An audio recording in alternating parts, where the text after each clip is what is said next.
For our Miss and Mrs. Philippine Grand Fiesta 2026, we have candidate number 1 of Miss Philippine Grand Fiesta, Keisha and Fiesta, who will be offering us a dance number.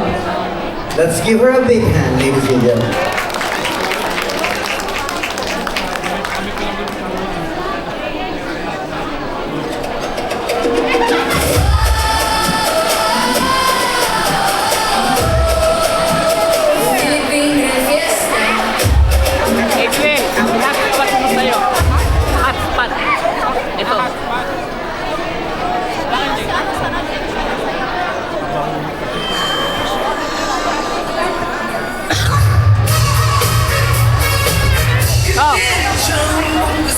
Hotspot mo dyan. Oo, dyan.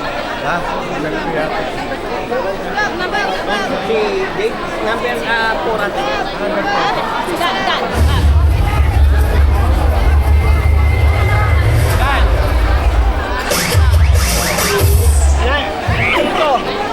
We're sorry.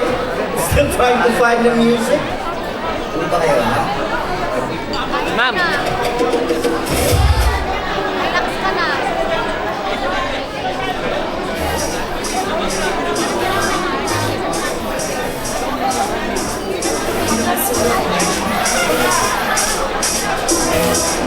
And you never change.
Okay. Next talent. We would love to see this one. Her talent is Philippine Grand Fiesta. We'd like to call candidate number 2, Miss Amy Plaza.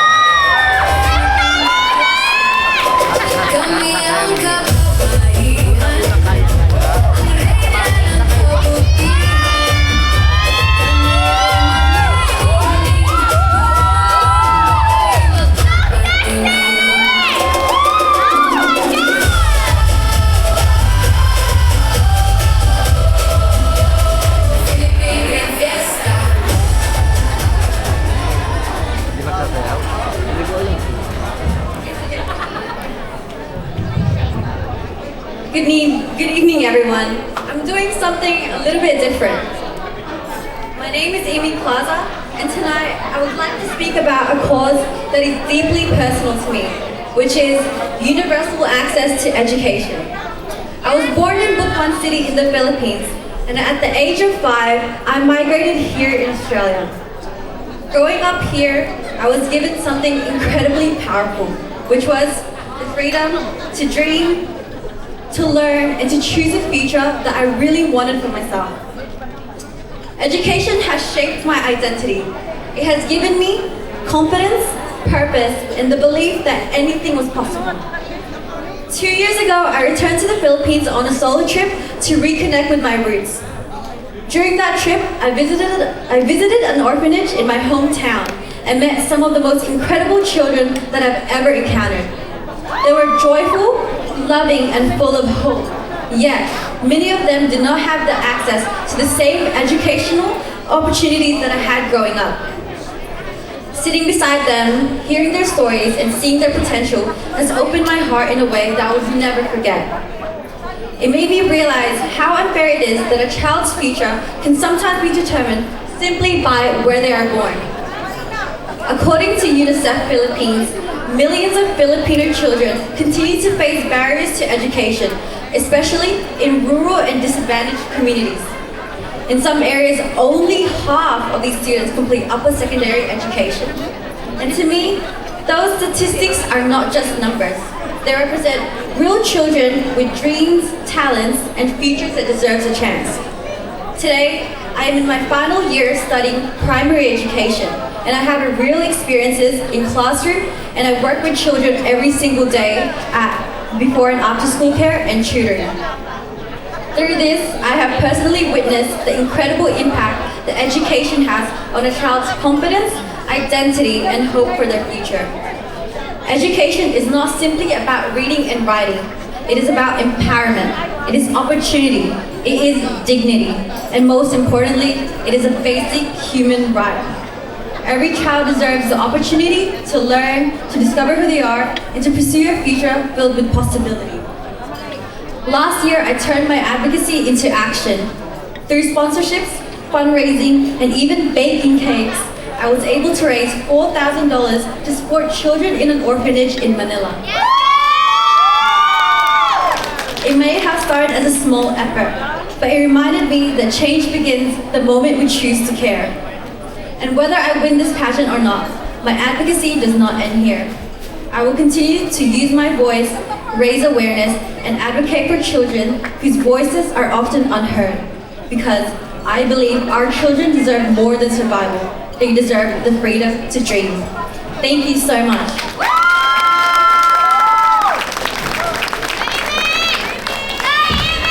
Alright, I was corrected. It was Amy. Thank you, Amy. Alright, who's next? Yeah.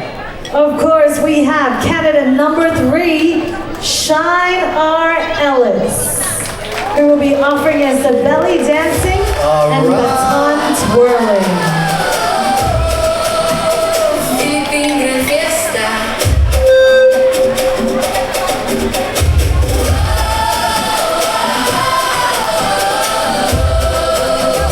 Philippine fiesta.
Okay, now, next we will be entertained with an ethnic dance from candidate number 4, Jay Barlan.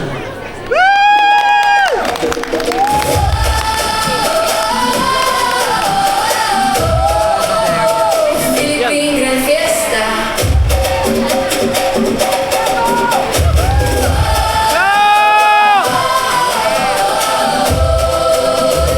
Philippine Grand Fiesta.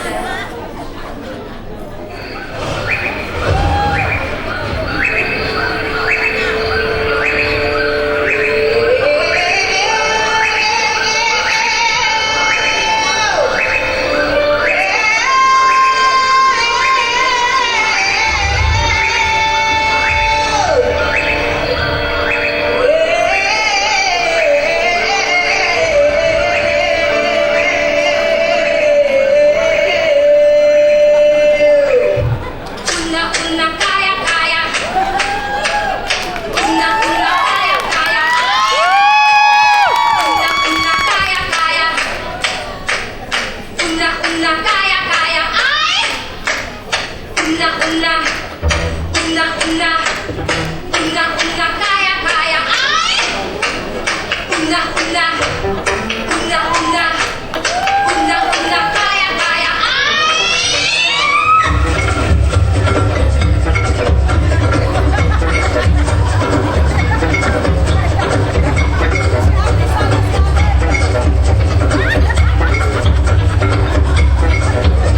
Pinuhay ko ang diwagi, dalit si pagdinilimi.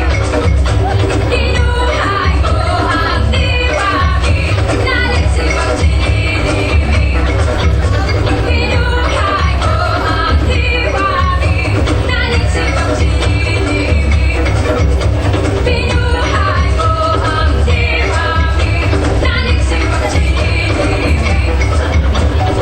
Una una kaya kaya. Una una kaya kaya. Ay. Una una kaya kaya. Una una kaya kaya. Ay. Una una. Una una. Una una kaya kaya. Ay. Una una. Una una. Una una kaya kaya.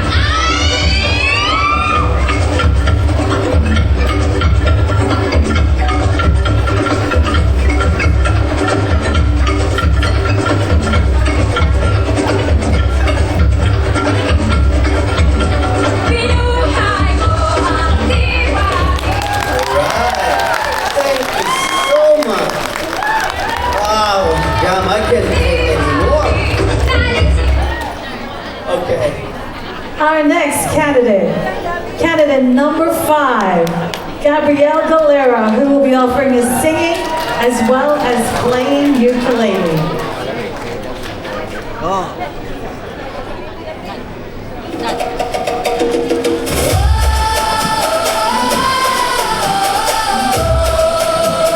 Philippine Grand Fiesta.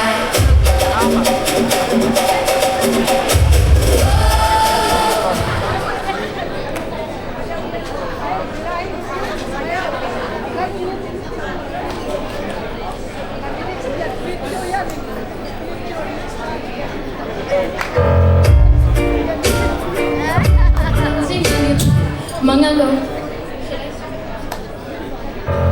Namentay pa lang napapansin nila.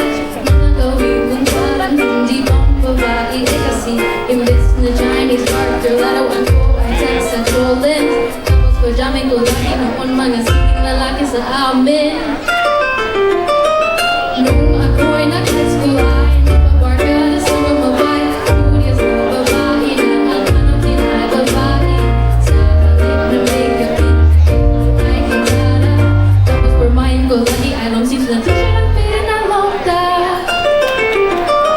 Pero nung nakita kita, napakutika, hindi ka natutuwa ko ibang magpalibot at magsaya ng pila. At isang ulan, hindi ko alam kung ano meron ka na sa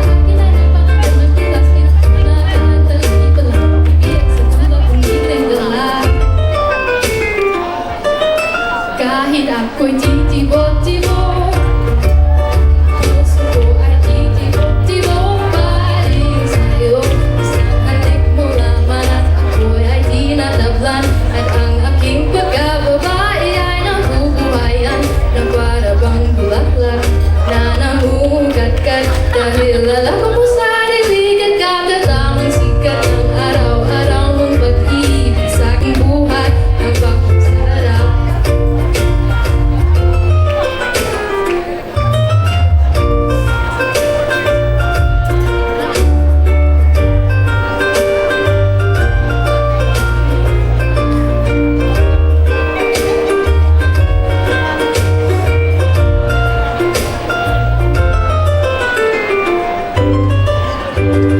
Nung tayo ay nag-apologize, ako ko lamang pinigay ang matamis na oo, 10 bonbon tinabaho.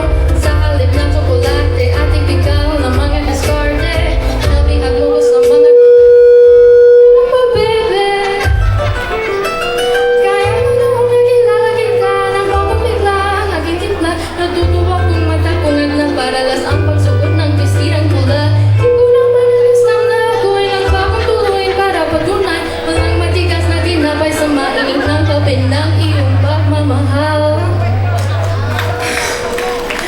Kahit ako'y titibok-tibok, puso ko ay titibok-tibok pa rin sa'yo. Isang halik mo lamang at ako'y ay tinatablan. At ang aking pagkakabay ay nabubuhayan na para bang bulaklak na namumugkat-kat. Dahil alam ko masarili at katatamang sikat ng araw-araw mong pag-ibig sa aking buhay ng pagpasarap.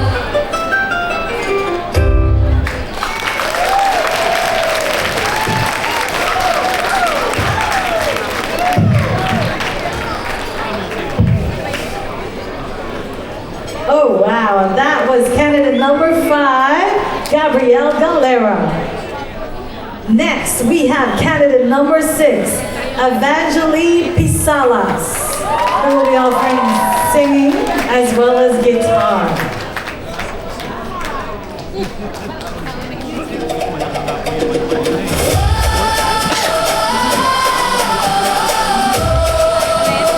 Philippine Grand Fiesta.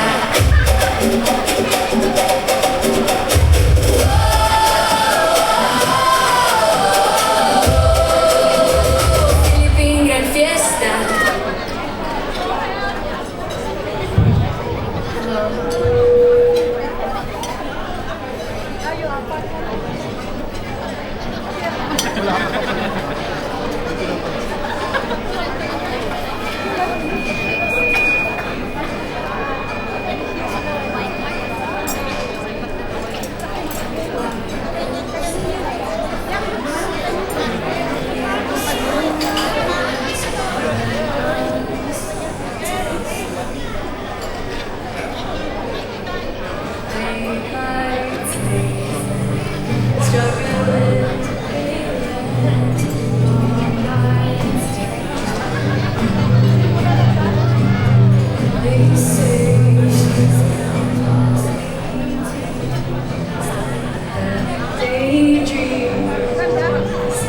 Since 18, but lately her face seems slowly wasted. Blowing like these trees, they scream. The worst things in life come free to us. Cause I just under the upper hand. Going back for a couple rounds. She don't wanna go outside. It's really hard. And in the fight, she flies to another land. Sailing off to another land. It's too cold outside. For angels to a taste of your lips on the ride. You're toxic, I'm slipping on the taste of your poison. Paradise, I'm addicted to you. But you know that you're toxic. Taste of your lips on the ride. You're toxic, I'm slipping under the taste of your poison. Paradise, I'm addicted to you. But you know that you're toxic. And I love what you do, but you know that you're toxic. The angel will come.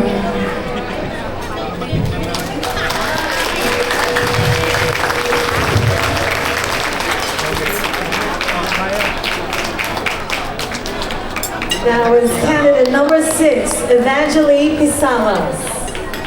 That was your Miss Philippine Grand Fiesta 2026 candidates. All right. Wow, what a lot of talent we have there. Okay, Jen. Okay, and now follows the talent of the Mrs. Philippine Grand Fiesta 2026.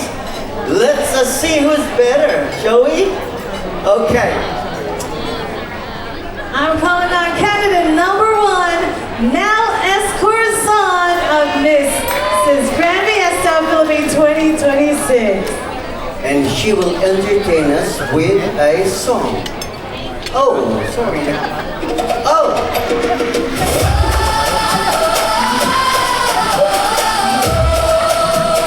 Philippine Grand Fiesta.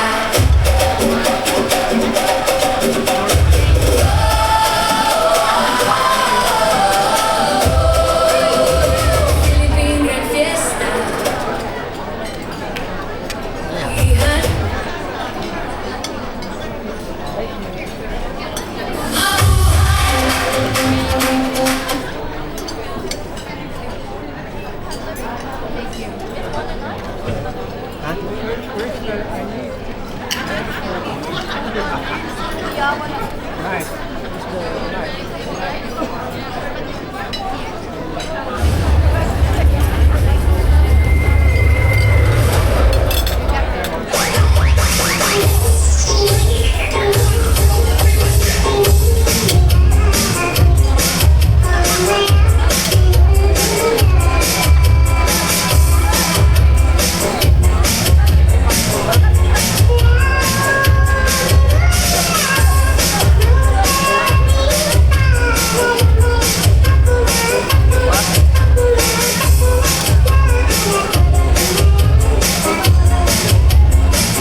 Okay.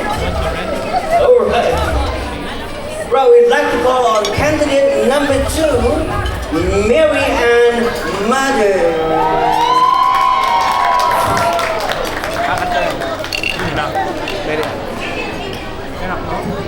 Okay. All right, some technical problems down here.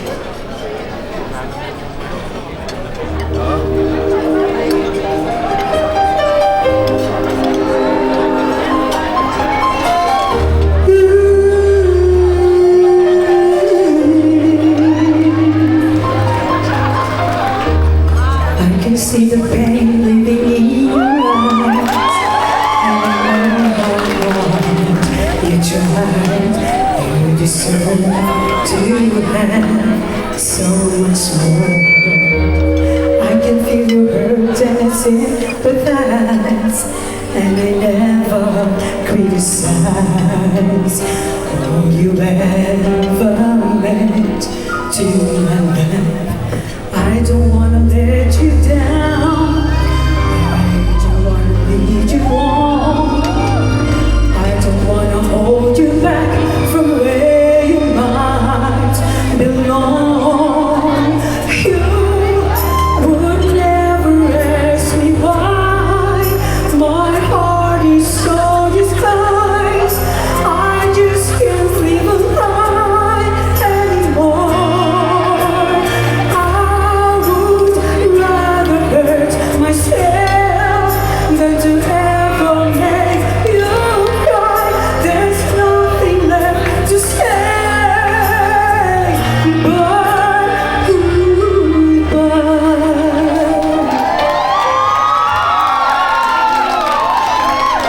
goodbye.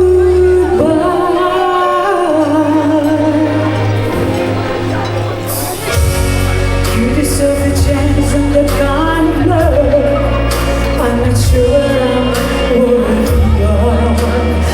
Losing you is painful for me. I don't wanna let you down. I don't wanna lead you on.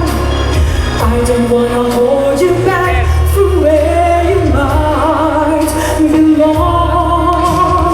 You would never ask me why. My heart is so disguised. I just can't live a lie anymore. I would rather hurt myself than to ever make you cry. There's nothing left to say but goodbye.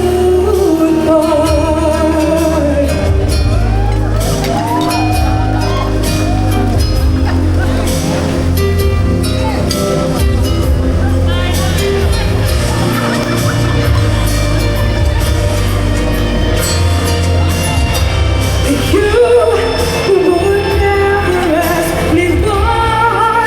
My heart is so disguised. I just can't live a lie anymore. I would rather hurt myself than to ever make you cry. There's nothing left to try, but you gotta hide us both.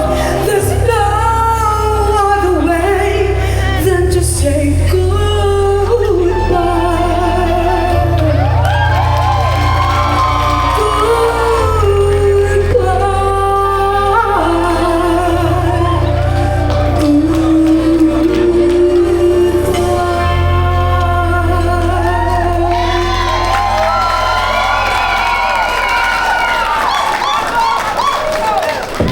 Oh my God. Maraming salamat po. Have a good night, everyone. Thank you.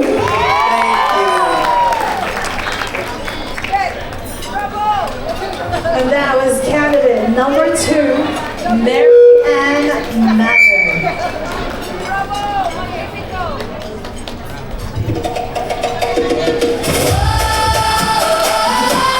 Okay. Next.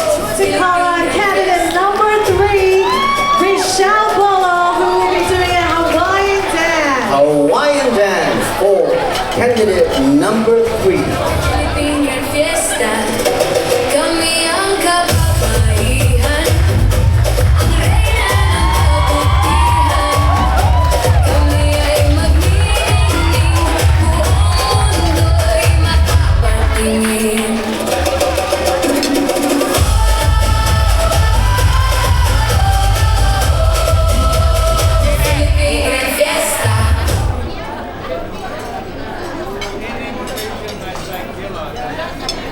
Jalen, come. Huh? I used to sing it with my father.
Candidate number 3, Michelle Lolo.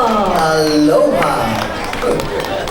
Okay, candidate number 4. Ayun na yung kawad ni We will be entertained by another dance. It's called the Silk Fans Dance by candidate number 4, Miss Marie-France Frago.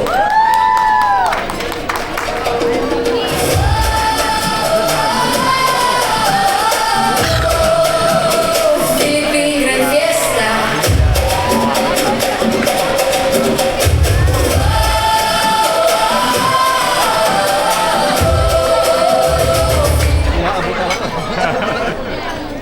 Es romántica.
all dancers.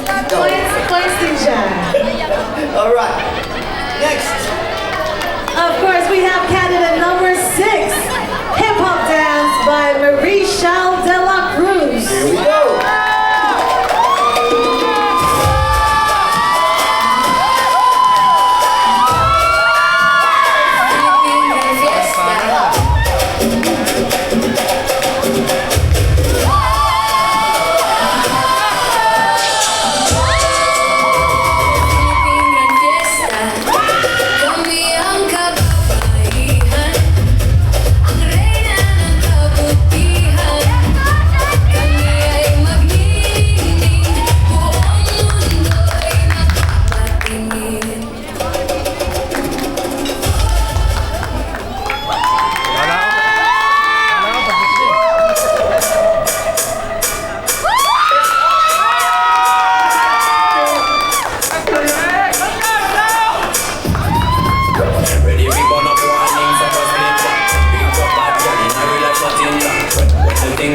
Like a sprinter, hotter than lava anytime even in winter.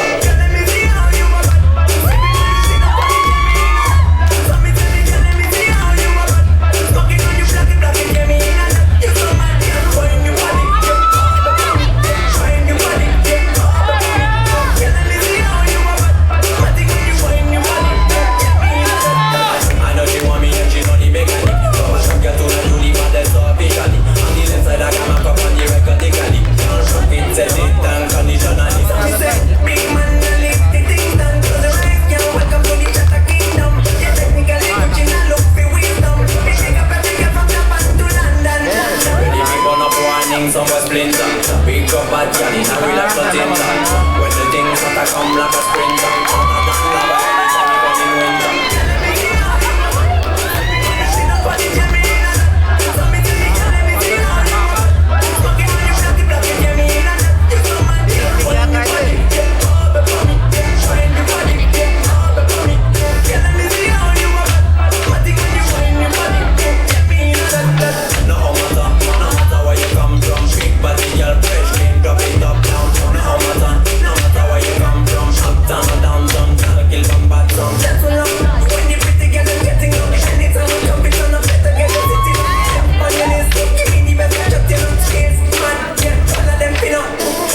Burn up warning, some was splinter. Big up bad girl in a real life nothing. When the things start to come like a sprinter. Hotter than lava anytime even in winter. Let me see how you are bad. Sleeping on your shit up on the Gemini. So me tell me, let me see how you are bad. Smoking on your body.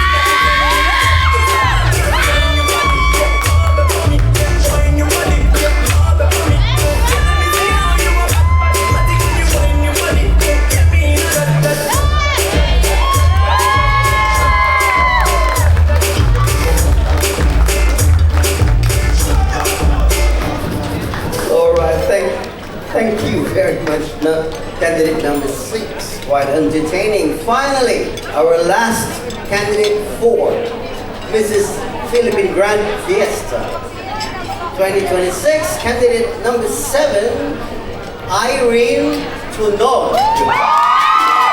Another interpretive dance.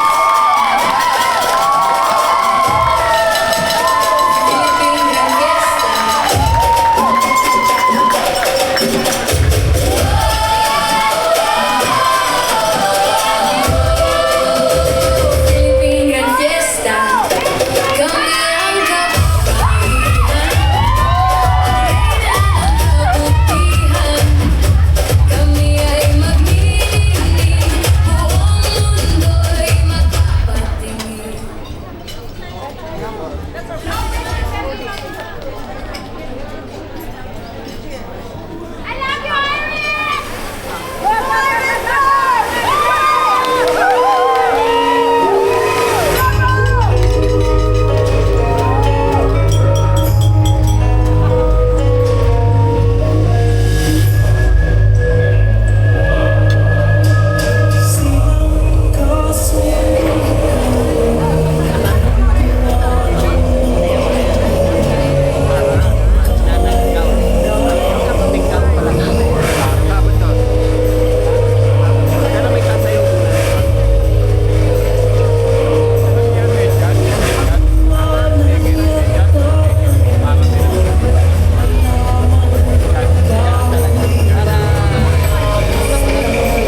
Oh, Good evening, everyone. Tonight, through my interpretive dance of the song Anak by Fridi Aguilar, I share the story that many of us can relate to. The story of love, sacrifice, mistakes, and forgiveness within family. This performance is a reminder for all of us to value our parents while we still can, to never take their sacrifices for granted, and to always return the love they have given to us unconditionally. To every parent here tonight, thank you for your endless love. And for every child here tonight, may we always remember we came from and the people who help us, who become who we are today. Maraming salamat po, and may this message stay in our hearts beyond the stage. Thank you. thank you.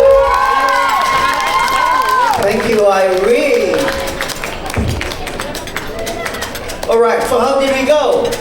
So I think yes. Mrs. Philippine Grand Fiesta killed it tonight. Alright, yes. Do we have a group of work? No. Okay, just to recap. Alright, we had candidate number 1 for the Miss Philippine Grand Fiesta. Kisha and Fiesta danced for us. And we also have candidate number 2, Imi Plaza. Good advocacy, Amy. Shiny Ellis entertained us with belly dancing and baton twirling. And candidate number 4, Jade Barlaan with her ethnic dance. And Gabrielle Galera sweetly entertained us with her singing and playing the ukulele. And a lovely singing and guitar from Evangeline Salas. Wow, the Mrs. candidates. Oh, they're the Miss candidates. The Mrs. Candidates for the Mrs. Grand Fiesta. Was of course candidate number 1, Mel Escorzon, who offered us another song earlier on. Dance, I think. Or Mary Ann Martin, another song. And of course Rochelle Bolo, that Very amazing nice and sexy Hawaiian dance. Okay. Speaking of sexy, we had candidate number 4, Marie France Frago with her silk fans dance. And the amazing